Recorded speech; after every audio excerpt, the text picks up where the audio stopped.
কোটা সংস্কার আন্দোলনের সময় পুলিশের একটি সাজোয়া যানের উপর থেকে এক শিক্ষার্থীকে টেনে নিচে ফেলার এই দৃশ্য দেখার পর দেশ বিদেশের মানুষের হৃদয়ে দাগ কাটে। সরকারি চাকরিতে কোটা সংস্কার দাবিতে আন্দোলনকে কেন্দ্র করে সাভারের পাকিজা মডেল মসজিদের কাছে গত 18 জুলাই ঘটনাটি ঘটে। রাজধানীর মিরপুরের military institute of science and টেকনোলজির MIST কম্পিউটার বিজ্ঞান ও প্রকৌশল বিভাগের চতুর্থ বর্ষের এই শিক্ষার্থীর নাম শাইখ আসহাবুল ইয়ামিন। তার বাসা সাভারের ব্যাংকটাউন আবাসিক এলাকায়, তবে তাকে পরিবারের সদস্য ও বন্ধুরা ইয়ামিন নামেই ডাকতেন। অল্প বয়সে ছেলেকে হারিয়ে বা ক্রুদ্ধ ইয়ামিনের বাবা মহিউদ্দিনের মন্তব্য, ইয়ামিনের তখনও প্রাণ ছিল, কিভাবে ছেলেটাকে এভাবে নিচে ফেলে দিল। তীব্র কষ্টে কারো কাছে বিচার চান না তিনি। কার কাছে বিচার চাইবেন?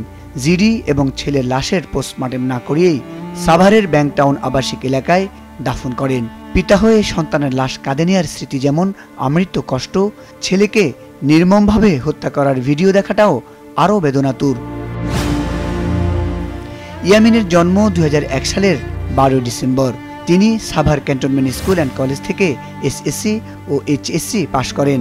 এই দুই পরীক্ষা সহ বাংলাদেশ কেমিস্ট্রি অলিম্পিয়াড, গণিত অলিম্পিয়াডে পাওয়া সনদ ও বিভিন্ন কাগজপত্র গুছিয়ে রেখেছিলেন ইয়ামিন।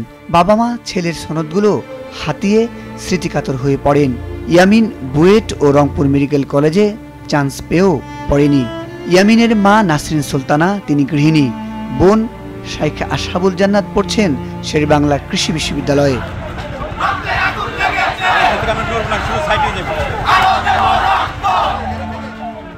18 জুলাই আন্দোলনে উত্তাল ছিল সাভার এলাকা।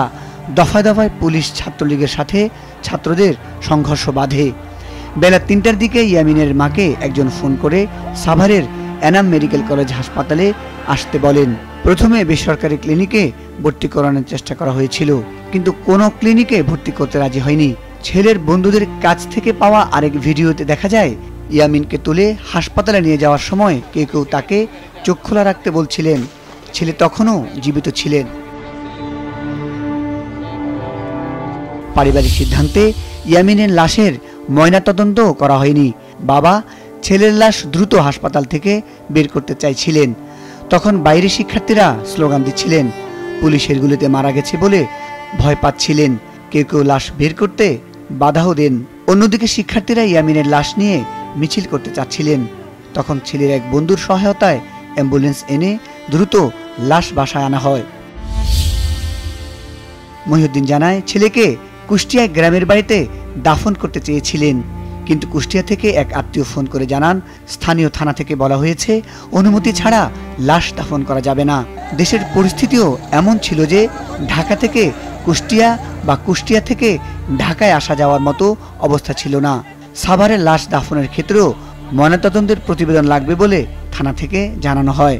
পরে এক পুলিশ বন্ধুর সঙ্গে পরামর্শ করলে তিনি জানান পারিবারিক কবরস্থানে দাফন করলে কোনো সমস্যা হবে না। তাই সাভারের এই আবাসিক কলোনির কবরস্থানেই ছেলেকে দাফন করা হয়।